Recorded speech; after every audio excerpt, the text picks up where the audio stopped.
Well, for a 10-year-old, it was a big adventure coming to the airport. And it wasn't like it is now where you have I-275 and 75. You came up Dixie Highway, and from northern Cincinnati, it was almost a 2-hour drive at times. So once you got to the airport and you saw all the planes that fly over your house every day, it was a real thrill. There was only one terminal at the time. It was the main terminal.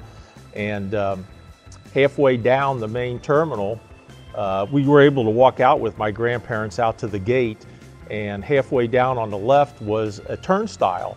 And for a dime, you could go up on the roof and watch all the planes in the area. And it was a big thrill. We moved in the area about 1951, 1952 from New Jersey. My dad was an executive with Ortho Pharmaceutical. They had him going in and out of CVG 2 or 3 times a week. More often than not, he would not take a car to the airport. I think for the longest time we only had one car, so my mom and I would drop him off at the airport. The main terminal, you know, the old pictures you see of the main terminal, there's a big rectangle. They had, at some point, I don't know exactly when that was, but they had put an extension, a covered walkway that went out to each of the gates. So we would walk out that to whatever his flight was. It wasn't an infrequent occurrence that I would walk with him to his seat on the plane. A few times introduced me to the pilots, who then would show me the flight deck and pin a little, plastic badge on me.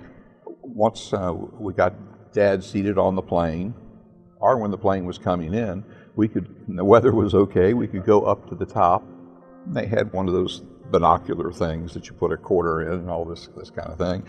And we could watch the plane fire up each of the 4 engines and taxi out and roar up into the sky. I mean, it was quite an experience for a little guy, 7-year-old at the time.